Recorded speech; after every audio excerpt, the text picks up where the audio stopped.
బాణమ్మ కొంచెం ఉండు. బాణమ్మ కట్టరాలా సాப்பிட்டாச்சு బాణమ్మ. బాణమ్మ థ్యాంక్ యూ பண்ணலாமா?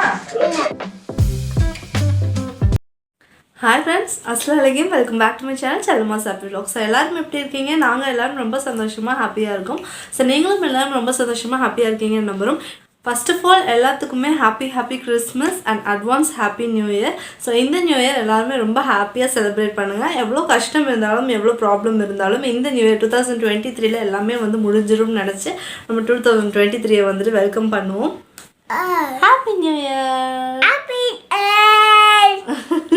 கிறிஸ்மஸ் அப்படின்னு சொன்னாலே நம்ம எல்லாத்துக்கும் ஞாபகம் வருது ஒரு சூப்பர் ரிச்சான ப்ளம் கேக் தான் வந்து ஞாபகம் வரும். ஸோ எனக்கு ப்ளம் கேக் வந்து ரொம்ப ஃபேவரட். 7 ரெசிபி வந்து நான் ட்ரை பண்ணியிருக்கேன். 7 டைம்ஸ் டோட்டலாக நான் வந்து பேக் பண்ணியிருக்கேன். So different types of recipes வந்து ட்ரை பண்ணியிருக்கேன். ஸோ அதில் என்னோட ரொம்ப ஃபேவரட் அன்றைக்கி எனக்கு ரொம்ப ஹிட்டான ரெசிபி தான் நான் வந்து இன்றைக்கி உங்கள் கூட ஷேர் பண்ண போகிறேன். இந்த ரெசிபி ஃபாலோ பண்ணி ஒரு டைம் ப்ளம் கேக் செஞ்சு பாருங்கள். கண்டிப்பாக ரொம்ப டேஸ்டியாக வரும். ஸோ இப்போ வாங்க அந்த சூப்பர் டேஸ்டியான ப்ளம் கேக் எப்படி பண்ணுறதுங்கிறது பார்க்கலாம். இந்த தடவை வந்து பார்த்திங்கன்னா ப்ளம் கேக் பண்ணுறதுக்கு கொஞ்சம் லேட் ஆயிடுச்சு. இல்லைனா நான் ஒரு 20 days முன்னாடியாவது வந்துட்டு அந்த ட்ரை ஃப்ரூட்ஸ் எல்லாம் வந்து சோக் பண்ணிடுவேன்.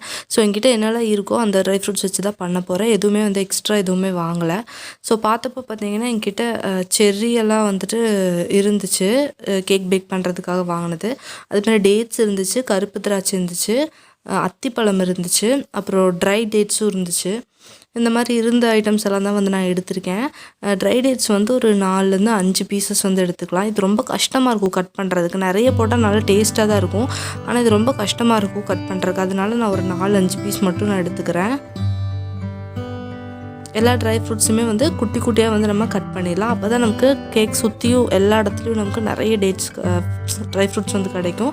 ஸோ அடுத்ததாக வந்து கோல்டன் ரைசன்ஸ் எடுத்திருக்கேன். நம்ம பாயசத்துக்கெல்லாம் போடுவோம்ல அந்த திராட்சை தான். அதையும் வந்து இது கொஞ்சம் பெரிய திராட்சைங்கனால 2 வந்து கட் பண்ணி எடுத்துக்கிறேன். அடுத்ததாக செர்ரியும் வந்து கட் பண்ணி எடுத்துக்கலாம். எல்லா ட்ரை ஃப்ரூட்ஸும் உங்ககிட்ட எந்த அளவுக்கு இருக்கோ அந்த அளவுக்கு வந்து எடுத்துக்கலாம். அடுத்ததாக டேட்ஸும் வந்து கட் பண்ணி எடுத்துட்டேன். அடுத்த கருப்பு திராட்சை வந்து கொஞ்சமாக கழுவி எடுத்துகிட்டு அதுக்கப்புறமா நம்ம எடுத்துக்கலாம். ஏன்னா அது மேலே கொஞ்சம் வெள்ளையாக மருந்து இருக்கிற மாதிரி எனக்கு ஒரு ஃபீல் ஆகும். அதனால் அதை கொஞ்சம் நம்ம கழுவி எடுத்துகிட்டு வந்துடலாம். எல்லாமே இங்கே வந்து கழுவி எடுத்துகிட்டு வந்திருக்கோம். இப்போ இந்த ஃப்ரூட் ஜூஸில் தான் நான் வந்துட்டு சோக் பண்ணி எடுத்துக்க போகிறேன். ஃபர்ஸ்ட் ஆஃப் ஆல் நம்ம கிட்டே இருக்கிற எல்லா ட்ரை ஃப்ரூட்ஸையும் வந்து ஒரு பவுலில் வந்து ஆட் பண்ணிக்கலாம். நீங்கள் வந்து ஒரு நாள் தான் சோக் பண்ண போகிறேன், இல்லை ஒரு நாள் தள்ளி தான் சோக் பண்ண போகிறேன் அப்படிங்கும்போது நீங்கள் பிளாஸ்டிக் பாக்ஸில் வந்து ஸ்டோர் பண்ணிக்கலாம். இல்லை நான் வந்துட்டு ஒரு 5 days இல்லை 10 days எல்லாம் ஸ்டோர் பண்ண போகிறேன் அப்படிங்கும்போது கண்டிப்பாக கிளாஸ் பவுலில் தான் ஸ்டோர் பண்ணணும். ஸோ பிளாஸ்டிக் வந்துட்டு கொஞ்சம் தவிர்த்துக்கலாம். நான் வந்து இன்றைக்கும் நாளைக்கு மட்டும் தான் சோக் பண்ண போகிறேன். அதனால் நான் வந்து பிளாஸ்டிக் பவுலே வந்து எடுத்துக்கிட்டேன். எல்லா ட்ரை ஃப்ரூட்ஸும் போட்டுவிட்டேன். அடுத்ததான் நான் வச்சுருக்கிற ஒரு சின்ன பாக்ஸ் அளவு மிக்ஸ்டு ஃப்ரூட் ஜூஸ் தான் நான் எடுத்துருக்கேன். எனக்கு வந்து இந்த ஜூஸ் போடும்போது நல்லா டேஸ்ட் கிடைக்கிற மாதிரி இருக்குது. அதனால தான் நான் ரெடிமேட் வந்து வாங்கிக்கிட்டேன். உங்கள்கிட்ட ரெடிமேட் வேண்டாம் அப்படின்னு நினச்சிங்கன்னா ஆரஞ்ச் ஜூஸ் வந்து நீங்கள் ஃப்ரெஷ்ஷாக எடுத்து ஆட் பண்ணிக்கலாம். அதில் ஒரு 2 டீஸ்பூன் அளவு சர்க்கரை ஆட் பண்ணியிருக்கேன். ஆட் பண்ணி இதை நல்லா மிக்ஸ் பண்ணி வச்சுட்டு இதை வந்து சோக் பண்ணிடலாம். இந்த இடத்துல பார்த்திங்கன்னா நான் டியூட்டி ஃப்ரூட்டி மறந்துட்டேன். இது வந்து எப்போவுமே நடக்கிற விஷயந்தான். ட்ரை ஃப்ரூட்ஸ் எல்லாமே போட்டதுக்கப்புறம் டியூட்டி ஃப்ரூட்டி மறந்துடுவேன். அப்புறம் யோசிப்பேன், என்னடா ட்ரை ஃப்ரூட்ஸ் ரொம்ப கம்மியாக இருக்கிற மாதிரி இருக்கே அப்படின்னு யோசிப்பேன். அதுக்கப்புறம் தான் கொஞ்சம் நேரம் கழிச்சு தான் எனக்கு ஞாபகம் வரும் டியூட்டி ஃப்ரூட்டி வந்து மறந்துட்டேன் அப்படின்னு சொல்லிட்டு. அதுக்கப்புறம் அதுவும் போட்டு ஆட் பண்ணிக்கிட்டேன். அது போட்டு ஆட் பண்ணும்போது பார்த்திங்கன்னா கொஞ்சம் ஜூஸ் வந்து கம்மியாக இருக்கிற மாதிரி இருந்துச்சு. ஸோ என்கிட்ட ஒரே ஒரு பாக்ஸ் ஜூஸ் தான் இருந்துச்சு. அதனால் நான் நாளைக்கு வந்து திருப்பியும் நம்ம ஒரு ஜூஸ் பேக்கெட் வாங்கி மிக்ஸ் பண்ணிக்கலாம் அப்படி சொல்லிவிட்டு நான் இதை வந்து நல்லா மிக்ஸ் பண்ணி ஃப்ரிட்ஜில் வந்து எடுத்து வச்சிட போகிறேன். ஃப்ரிட்ஜில் வச்சாலும் சரி, வெளியில் கூட நம்ம சோக் பண்ணிக்கலாம். இங்கே ரொம்ப குளிர் அப்படிங்கிறனால நான் வெளியிலே கூட வச்சுக்கலான்னு தான் நினச்சேன். பார்த்திங்கன்னா நல்லா அந்த ஜூஸ் எல்லாம் வந்து உறிஞ்சிருச்சு. இப்போ நான் நெக்ஸ்ட் டே வந்து திருப்பி இன்னொரு பாக்ஸ் ஜூஸும் வாங்கி அது மேலே இன்னும் சோக் பண்ணிக்கிறேன். இப்படி சோக் பண்ணும்போது நம்மளோட ட்ரை ஃப்ரூட்ஸ் நல்லாவே சோக் ஆகி நல்லா சூப்பராக இருக்கும். அதுக்காக தான் ட்ரை ஃப்ரூட்ஸ் பொறுத்த வரைக்கும் உங்கள்கிட்ட என்னென்ன ட்ரை ஃப்ரூட்ஸ் இருக்கோ எல்லாமே ஆட் பண்ணலாம். ட்ரை ஆப்ரிகாட், ட்ரை பைனாப்பிள் எல்லாமே நீங்கள் ஆட் பண்ணலாம். அதை பற்றின பிரச்சனையே கிடையாது. இருக்கிறத மட்டும் ஆட் பண்ணி செய்கிறதா இருந்தாலும் சரி, ப்ளம் கேக் வந்து நல்லா தான் இருக்கும். ஸோ இது வந்து நெக்ஸ்ட் டே ஆக்சுவலாக நம்மளோட ஃப்ரூட்ஸ் எல்லாம் நல்லா சோக் ஆயிடுச்சு. ஒரு ஆரஞ்சு பழம் எடுத்து அதுலேருந்து அதோட அதோட தோல் இருக்கு இல்லையா, அதை மட்டும் நான் வந்து கட் பண்ணி எடுக்கிறேன். அது எப்படி கட் பண்ணி எடுக்கணும்னா அந்த ஆரஞ்சு பார்ட் மட்டும்தான் நம்ம கட் பண்ணி எடுக்கணும். ஏதாவது ஒன்றில் கூட சின்னதாக ஒயிட்டாக இது இருக்குது இல்லையா, இது வந்துருச்சு அப்படின்னா நம்மளோட கேக் அப்படியே வந்துட்டு கசப்பு தன்மை அடிச்சிடும். அதனால ரொம்ப கேர்ஃபுல்லாக நம்ம எடுக்கணும். அடுத்ததாக சர்க்கரை வந்து நான் அளவு எடுத்துக்க போகிறேன்.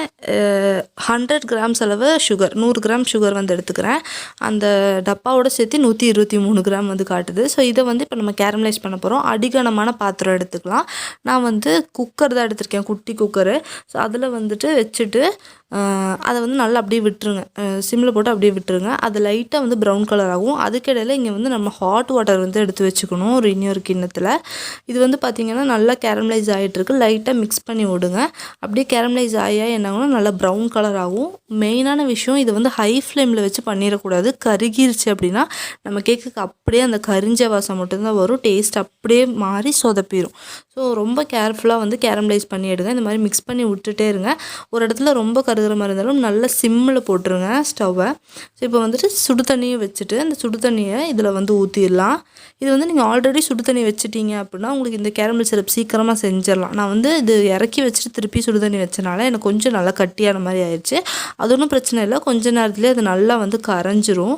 பாருங்கள், நல்ல கலர் வந்து வந்துடுச்சு. அடுத்ததாக ஸ்பைசஸ் எடுத்திருக்கேன். எல்லாமே 2 கிராம், பட்டை 2 கிராம், ஏலக்காய் 2 கிராம், கிராம்பு வந்துட்டு 2 கிராம்.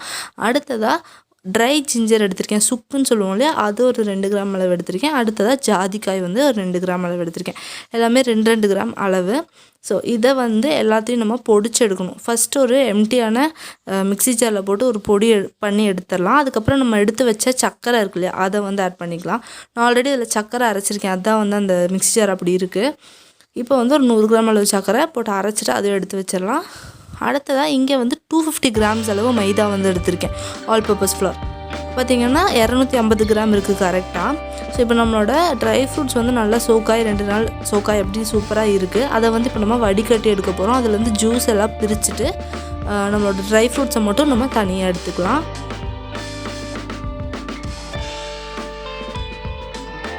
வடிகட்டி எடுத்து ட்ரை ஃப்ரூட்ஸ் எல்லாம் இன்னொரு பவுலில் வந்து மாற்றி வச்சுக்கோங்க. இது டோட்டலாக வந்து 851 கிராம்ஸ் அளவு இருக்குது நம்ம சோக் பண்ணியிருக்கிற ட்ரை ஃப்ரூட்ஸு. அதில் வந்து நான் ஒரு 760 கிராம்ஸ் அளவு மட்டும் எடுத்துட்டேன். மீதி வந்து நெக்ஸ்ட்டு பேட்ச் இன்னொரு கேக் பண்ணுற ஐடியாவில் இருக்கேன், அதனால அதுக்கு வந்து தனியாக மாற்றி வச்சுட்டேன். அடுத்ததாக இன்னொரு செப்பரேட்டான பவுலில் 200 கிராம் அளவு வெண்ணெய் வந்து எடுத்துக்கலாம். அன்சால்டட் பட்டர் எடுத்தால் இன்னுமே நல்லா டேஸ்டியாக இருக்கும். நான் இன்றைக்கி சால்டட் பட்டர் தான் எடுத்திருக்கேன். இதை வந்து நல்லா நம்ம பீட்ரு வச்சு அடிச்சுக்கலாம். ரூம் டெம்பரேச்சரில் இருக்கணும். எல்லா ஐட்டம்ஸுமே கேக் பண்ணும்போது எப்போவுமே ரூம் டெம்பரேச்சரில் இருக்கணும். ஸோ அந்த மாதிரி வந்து பார்த்துக்கோங்க. அடுத்தது நம்ம அரைச்சி வச்சுள்ள ஸ்பைஸ் மிக்ஸும் சுகரும் அதை வந்து இதில் போட்டுக்கலாம். போட்டுட்டு நல்லா மிக்ஸ் பண்ணி விட்டுடலாம். இந்த பட்டரும் சுகரும் நல்லா மிக்ஸ் ஆகிற அளவுக்கு நீங்கள் அடித்து எடுத்துக்கோங்க. அடுத்ததாக 3 முட்டை நம்ம மொத்தமாக இதில் ஆட் பண்ண போகிறோம். ஒரு முட்டை ஆட் பண்ணி நல்லா மிக்ஸ் பண்ண அப்புறமா தான் இன்னொரு முட்டை வந்து ஆட் பண்ணணும். இல்லை ஒட்டுக்காக போட்டு நம்ம ஆட் பண்ணக்கூடாது. ஒரு முட்டையாக லைனாக வந்து ஆட் பண்ணிக்கலாம்.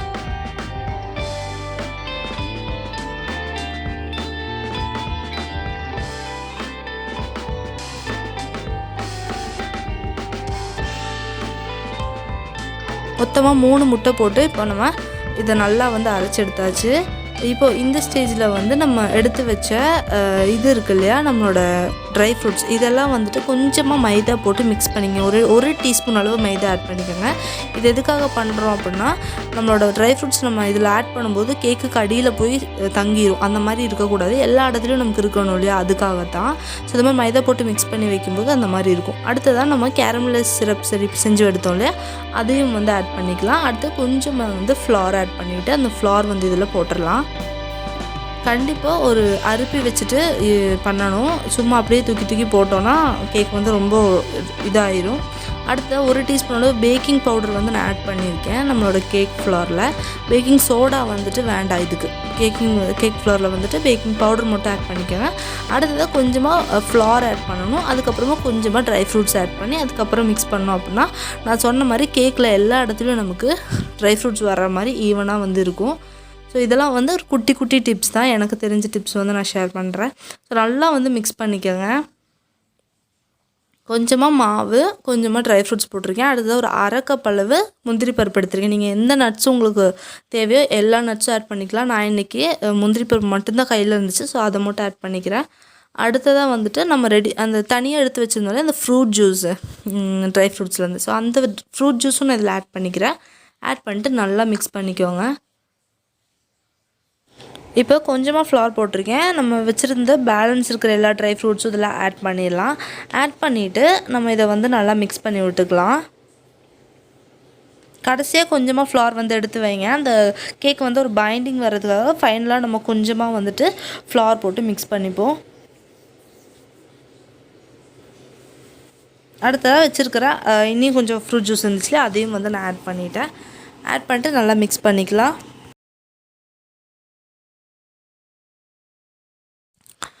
நான் ஒரு டீஸ்பூன் அளவு வெனிலா எசன்ஸ் வந்து நான் ஆட் பண்ணுறேன். உங்கள்கிட்ட ப்ளம் எசன்ஸ் இருக்குது அப்படின்னா அதை வந்து ஆட் பண்ணிங்கன்னா இன்னும் சூப்பராக இருக்கும். அதே மாதிரி ட்ரை ப்ரூன்ஸ் வந்து தனியாக கிடைக்கும். அது வந்து ப்ளம்ஸ் தான், ட்ரை ப்ளம். ஸோ நார்மலாக ப்ளம் கேக்கில் அது இருக்கும்போது இன்னும் நல்ல டேஸ்ட் வந்து இருக்கும். ஸோ அது கிடச்சிது அப்படின்னா அதுவும் கூட நீங்கள் ஆட் பண்ணிக்கலாம். இப்போது ஃப்ளார் வந்து நல்லா ரெடி ஆகிடுச்சு. நம்மளுடைய கேக் பேட்டர் சூப்பராக ரெடி ஆகிடுச்சு. இந்தளவுக்கு டைட்டான கன்சிஸ்டன்சியில் இருக்கும்போது நம்மளுடைய கேக் வந்து நல்லா கட்டியாக சூப்பராக வந்து கிடைக்கும். இப்போ வந்து பார்த்திங்கன்னா நம்ம எடுத்து வச்சுருந்தோம்ல இந்த ஆரஞ்சு பீலும் வந்து ஆட் பண்ணிவிட்டேன். அதையும் ஆட் பண்ணி நல்லா மிக்ஸ் பண்ணி விட்டுடலாம். இந்த ஆரஞ்சு பீல் வந்து இடையில வரும்போது கடிக்க வரும்போது ரொம்ப ரொம்ப டேஸ்டியாக இருக்கும். அதேமாதிரி ஜிஞ்சர் கேண்டின்னு சொல்லுவாங்க, அது கிடச்சா கூட அது கூட ஆட் பண்ணலாம், ரொம்ப சூப்பராக இருக்கும். இப்போ நம்மளோட கேக் பேட்டரை வந்துட்டு நம்ம ரெடி பண்ணி வச்ச பேனில் வந்து போட்டுக்கலாம். நான் வந்து ஒரு 8 இன்ச் அளவுக்கு பேன் எடுத்துருக்கேன். நல்லா ஒயிட்டான பேன் தான் எடுத்திருக்கேன். ஸோ நமக்கு வந்து நல்ல பெரிய கேக் வந்து கிடைக்கும், நல்லா மொத்தமான கேக்கும் வந்து கிடைக்கும் நம்ம ரெடி பண்ணியிருக்கிற பேட்டருக்கு. இதை வந்து நல்லா ஈவன் பண்ணி விட்டுறலாம்.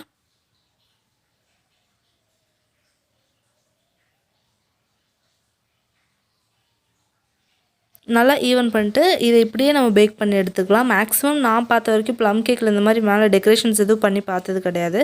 ஆனால் நான் ஏதாவது பார்க்குறக்கு நல்லா இருக்கட்டும் அப்படி சொல்லிட்டு மேலே ஃபுல்லாக வந்து கேஷ்யூ நட் வந்து வச்சு விடுறேன். ஃபுல்லாக வந்துட்டு சுற்றி நம்ம கேஷ்யூ நட் வச்சிடலாம். வச்சுட்டு இதை வந்துட்டு நம்ம இப்போ ஓவனில் வைக்கிறதுக்கு முன்னாடி ஓவன் வந்துட்டு 200 டிகிரி செல்சியஸில் 10 மினிட்ஸ் நான் ப்ரீ ஹீட் பண்ணியிருக்கேன் டபுள் ராடையும். இப்போ வந்து அதே 200 டிகிரி செல்சியஸ்லேருந்து கம்மி பண்ணியிருக்கேன், 180 டிகிரி செல்சியஸ்க்கு மாற்றியிருக்கேன்.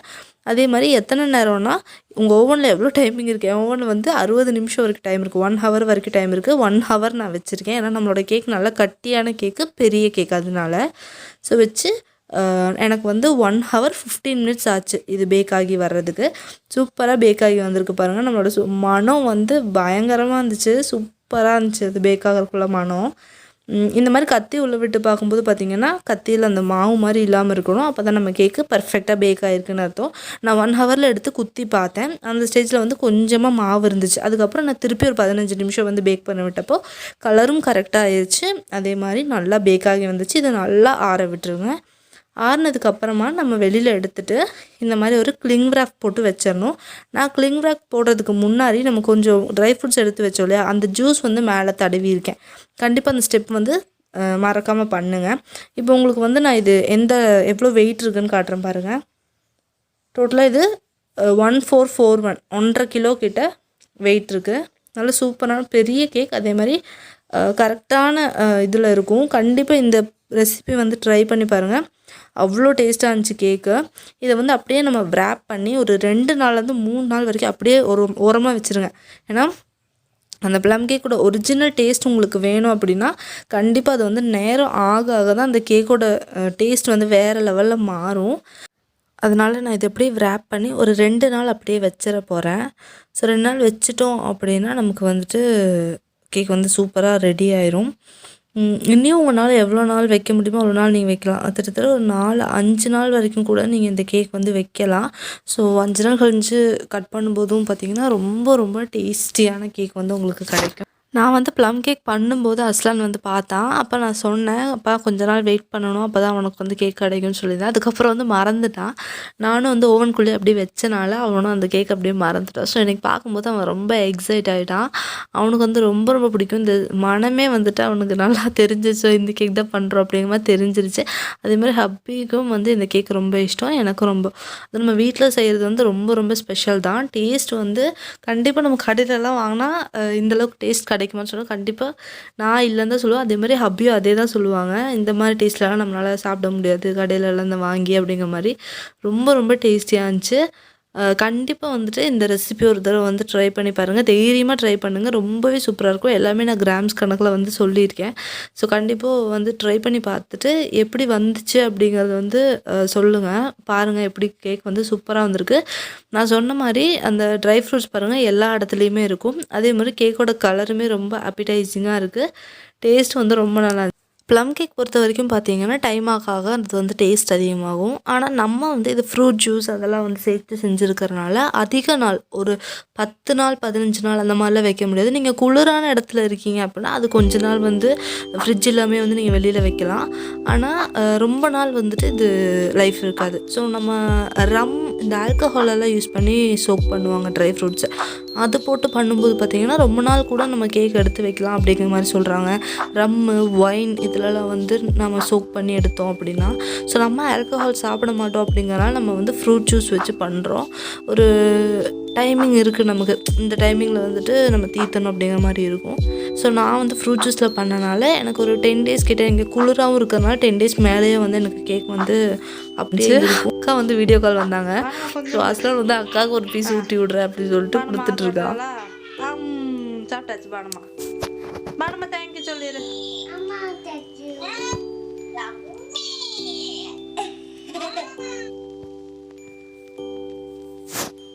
ஸோ கட் பண்ணும்போது பாருங்கள் அதோட டெக்ஸ்சர் எந்த அளவுக்கு இருக்குது பாருங்கள். இந்த மாதிரி ஒரு டெக்ஸ்சரில் இருக்கும்போது தான் நமக்கு அந்த ப்ளம் கேக்கோட ஃபீல் வந்து சாப்பிடும்போது ரொம்ப நல்லாயிருக்கும். ஸோ ரொம்பவே டேஸ்டியாக இருந்துச்சு. கண்டிப்பாக தைரியமாக ட்ரை பண்ணி பாருங்கள்.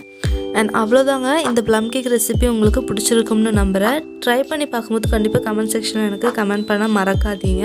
அண்ட் இந்த கிறிஸ்மஸை சூப்பரான ஒரு ப்ளம் கேக்கோட ரொம்ப ஹாப்பியாக ரொம்ப ஜாய்ஃபுல்லாக வந்து செலிப்ரேட் பண்ணுங்கள். And merry Christmas and advance happy new year too. ரொம்ப ஹாப்பியாக இருக்குது எனக்குமே. இந்த இயர் வந்து முடிஞ்சு நெக்ஸ்ட் இயர் நியூவாக வந்து ஸ்டார்ட் ஆக போகுது அப்படிங்கும்போது. ஸோ நீங்கள் எந்தளவுக்கு எக்ஸைட்மெண்ட்டோடு இருக்கீங்க அப்படிங்கிறதும் எனக்கு வந்து கமெண்ட் செக்ஷனில் ஷேர் பண்ணுங்கள். அண்ட் இந்த வீடியோ பிடிச்சுன்னா கண்டிப்பாக நம்ம சேனலுக்கு ஒரு சின்ன லைக் கொடுத்து என்னை வந்து என்கரேஜ் பண்ணுங்கள். அண்ட் நிறைய வீடியோஸ் விலாக்ஸ் எல்லாம் வந்து அப்லோட் பண்ணியிருக்கோம். அந்த வீடியோஸ் எல்லாம் பார்க்கணும்னு நினச்சிங்கன்னா கண்டிப்பாக நம்ம சேனலை சப்ஸ்கிரைப் பண்ணி அந்த பெல் ஐக்கானையும் கிளிக் பண்ணி வச்சிங்கன்னா நான் தொடர்ந்து போடுற வீடியோஸ் எல்லாமே உங்களுக்கு நோட்டிஃபிகேஷன் வந்துட்டுருக்கும். அண்ட் இனி ஒரு நல்ல வீடியோவோட உங்கள் எல்லாத்தையும் வந்து நான் மீட் பண்ணுறேன். until then take care, bye bye, thank you, assalamu alaikum.